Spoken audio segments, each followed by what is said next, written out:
Did you know that in just a few short years, Hollywood underwent one of the most seismic shifts in cinematic history, transforming from silent images flickering in the dark to actors speaking, singing, even whispering on screen?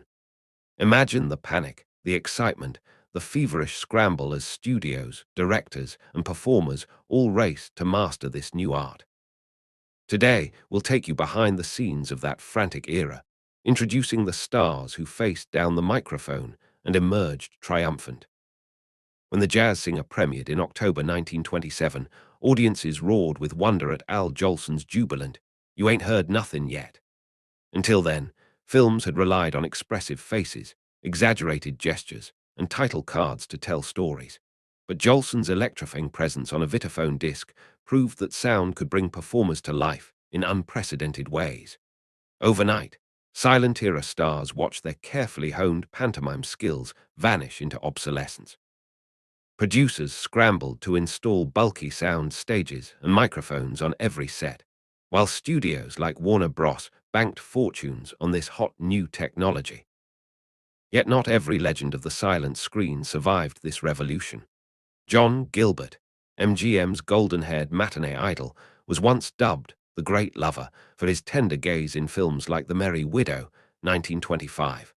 Audiences swooned at his romantic heroics, but when Gilbert's voice finally reached the speakers, studio executives panicked. They claimed his rich baritone was marred by a slight lisp. Gossip columns gleefully reported that he sounded like a dairy farmer reciting poetry.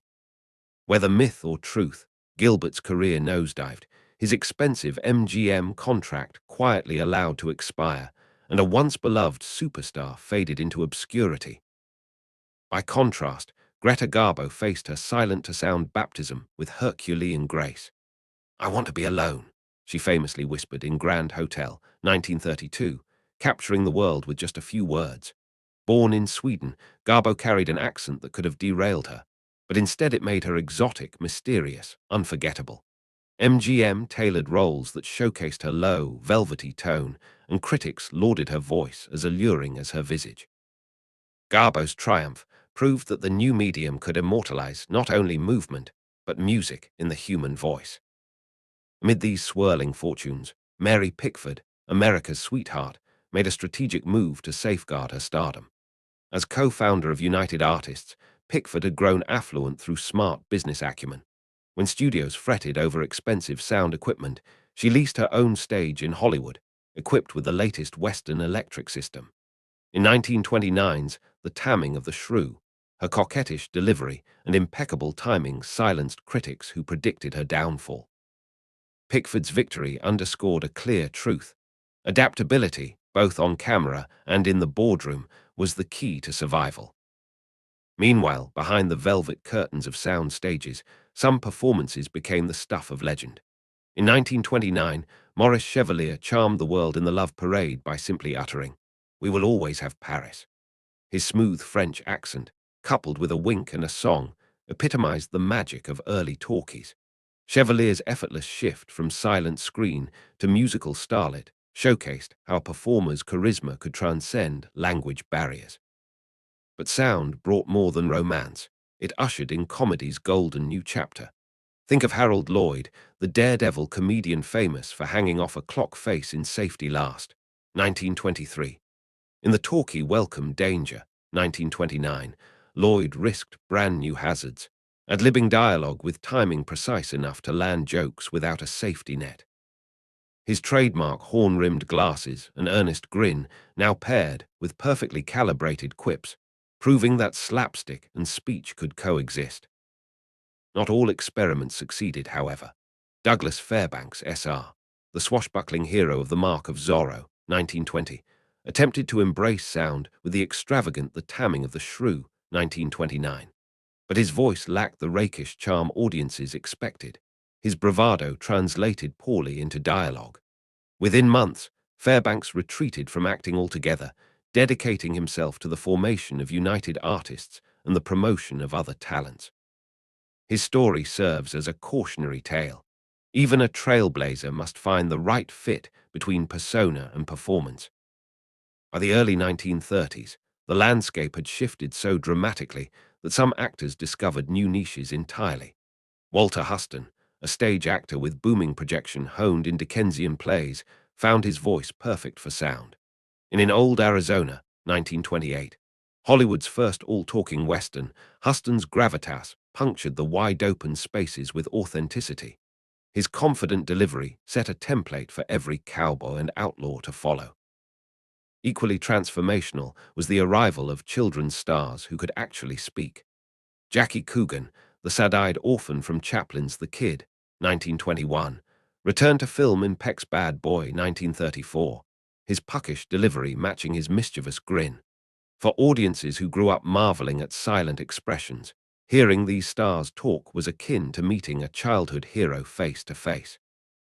The transition also redefined directors and cinematographers, who suddenly had to juggle cameras sealed in soundproof booths.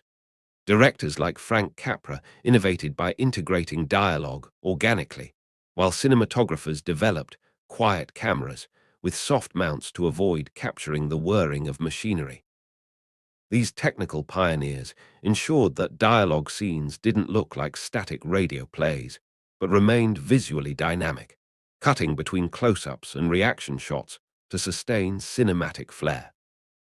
Musical numbers, once relegated to vaudeville-inspired interludes, now anchored entire films. Busby Berkeley's kaleidoscopic choreography in 42nd Street, 1933, exploded in three-part harmony, the chorus echoing across gilded sets. Berkeley's geometric patterns and sound synchronization created a spectacle so mesmerizing that critics declared musicals the new flagship genre of cinema. Voice coaches became unsung heroes behind the scenes, teaching performers to master microphone technique, control breath, and avoid stagey enunciation. Max Factor's makeup artists adapted cosmetics for reflective soundproof lighting, while costume designers minimized rustling fabrics. Every element of production, from set dressing to background music, had to account for audio fidelity. As studios raced to lock down bankable names, new stars rode the wave of sound. Ronald Colman, once known for his silent-era brooding stare, saw his career skyrocket with a smooth baritone that won him an Academy Award for Bulldog Drummond, 1929. His success illustrated that for some, the arrival of sound wasn't a threat, but a golden handshake into a second act of fame. Yet the rapid evolution also left gaps. Studios often remade successful silence as talkies. Ben-Hur, 1925, gave way to Ben-Hur, A Tale of the Christ, 1925-1927, reimagined with dialogue, only to be reshot yet again in 1959 with Technicolor and widescreen grandeur. These redundant productions underscored a cultural thirst for both nostalgia and novelty. Audiences wanted to relive favorite stories while marveling at technological progress.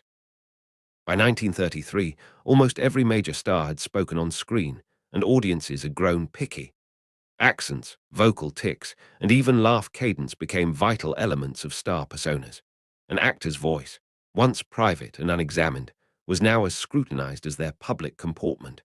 Press agents leveraged radio interviews, phonograph records, and live appearances to burn a star's voice into the public consciousness. The silent-to-sound transition reshaped Hollywood's entire ecosystem. International markets reopened as studios produced multilingual versions of the same film, shooting scenes twice, once in English, once in French or Spanish, before dubbing technology matured. These multilingual, foreign versions, star actors who could flawlessly switch tongues, like Brigitte Helm in Germany or René Adoré in France, offering early glimpses of global cinema. By the mid-1930s, Hollywood had leveled up, blending silent-era expressiveness with the new craft of voice acting. Stars who emerged from this crucible, Garbo, Jolson, Coleman, Huston, left a legacy imprinted in celluloid and vinyl discs. Their triumphs and missteps teach us about adaptability, courage, and the relentless drive of artists facing obsolescence. As you watch modern films, remember how every whispered confession, booming monologue, and stirring aria owes a debt to those pioneers. The next time you hear a dulcet tone echoing through Dolby speakers, think back to that fateful line, "You ain't heard nothing yet." A declaration not just of sound, but of cinema's unstoppable evolution. The advent of synchronized sound did more than revolutionize acting. It reshaped every facet of filmmaking, forever altering the relationship between performer and audience. By the late 1930s, talkies were no longer a novelty but the standard. Dialogue drove plot, subtle vocal inflections conveyed character psychology, and musical scores underscored emotion in ways silent pictures could only hint at. Yet this transformation was not smooth or uniform. Pockets of resistance and experimentation persisted, yielding side chapters in cinema history as fascinating as the transition itself. Consider Buster Keaton, the silent era's master of physical comedy and stoic expression. In his prime, Keaton's stone-faced antics spoke volumes without a single uttered word. But when sound arrived, his signature style seemed out of step with the new demands for verbal wit. In 1929's Free and Easy, Keaton's first talkie, studio mandates forced him into contrived musical numbers and awkward dialogue scenes. Critics lamented that his voice, pleasant but lacking theatrical flair, undermined his deadpan genius. Unwilling to compromise, Keaton walked away from his contract, spending years in relative obscurity before rediscovering his art in independent shorts and cameo roles. His journey reminds us that artistic integrity sometimes comes at the expense of mainstream success. Meanwhile, in 1933, the revolutionary filmmaker Charlie Chaplin, himself a silent screen titan, defied the industry trend by releasing Modern Times as a mostly silent film supplemented with carefully placed sound effects and a single song sung by Chaplin in gibberish. Audiences embraced the hybrid, marveling at Chaplin's refusal to let spoken words eclipse the universal language of mime and visual comedy. Chaplin's gamble paid off. His delicate balance of silence and sound forged a new cinematic form, proving that waves of innovation need not erase the old, but rather build upon it. On the musical front, the talkies unleashed a golden era of Hollywood songwriters. Composers like Irving Berlin, George Gershwin, and Cole Porter pennied tunes that became inseparable from their filmic contexts. Fred Astaire and Ginger Rogers tapped world and exchanged quips in films like Top Hat, 1935, blending sophisticated banter with elegant choreography. Astaire's crisp diction and impeccable timing set a template for musicals that endures to this day. Behind the curtain, sound editors painstakingly synchronized each hoof tap and vocal line, refining techniques that would eventually evolve into modern sound design. Across the Atlantic, other film industries wrestled with the sound transition in distinct ways. In Germany, the expressionist legacy met packed dialogue scenes in urban backdrops, yielding dialogue-heavy dramas by directors such as Fritz Lang. In France, poetic realism blossomed under the voices of Jean Gabin and Arletty, who infused everyday speech with lyricism. In Japan, pioneers like Kenji Mizoguchi experimented with narrative flow, blending traditional theatrical voice techniques from kabuki with cinematic audio. Back in Hollywood, the final holdouts to sound included newsreels, cartoons, and experimental shorts. Walt Disney, always an innovator, seized the talkie moment with Mickey Mouse's Steamboat Willie, 1928, a 6-minute cartoon synchronized to music and effects. The result was a sensation. Audiences flocked to theaters for the talking mouse. Disney's triumph demonstrated that sound could imbue animated characters with personality, paving the way for feature-length animated musicals. As the 1940s dawned, the shockwaves of silence to sound had given way to subtler technological shifts, Technicolor, widescreen ratios, and stereo sound. Yet the core lesson remained the same. Adaptation was paramount. Stars who had thrived in talkies, like Clark Gable and Katharine Hepburn, evolved their personas through decades of shifting audience tastes. Meanwhile, actors with stage experience, accustomed to projection and diction, found sustained success in radio and early television, demonstrating the portability of sound skills across media. The influence of the transition echoes even in today's streaming era. Voice acting has become a specialized craft. Dubbing and localization rely on actors who can seamlessly match lip movements and emotional tone. Motion capture performances. Think Andy Serkis as Gollum. Translate vocal nuances into digital avatars, harkening back to the era when every word mattered more than ever. Aspiring performers now train in voice modulation and microphone technique from day one, unaware that their roots trace back to pioneers who once faced the microphone for the very first time. Indeed, the silent-to-sound metamorphosis was not merely a historical curiosity. It established enduring conventions. The shot-reverse shot pattern, ubiquitous in dialogue scenes, emerged as directors sought dynamic ways to capture vocal interplay. The close-up, once reserved for silent-era pathos, became the primary vehicle for nuanced speech. Sound bridges, audio cues that carried over scene transitions, were first experimented with in films like The Broadway Melody, 1929, enhancing narrative coherence. On the pedagogical front, film schools began teaching courses on sound design, screenwriting for dialogue, and vocal performance. Actors like Marlon Brando and James Dean, schooled in method techniques, built upon the foundations laid in the early Talkie era.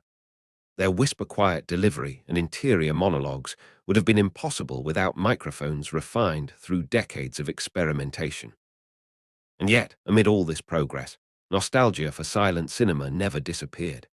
Filmmakers such as Charlie Chaplin and French New Wave director Jean-Luc Godard would later pay homage to silent film aesthetics, stripped-down storytelling, exaggerated expressions, and emphasis on visual composition.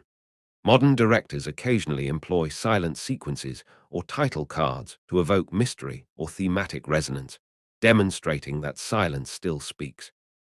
Audiences, too, retain a fascination with the dawn of sound. Film festivals often screen restorations of early talkies accompanied by live orchestras or period-appropriate sound effects, inviting viewers to experience that groundbreaking moment anew. Documentaries and podcasts delve into studio archives, sharing rediscovered takes and unedited reels of early sound experiments.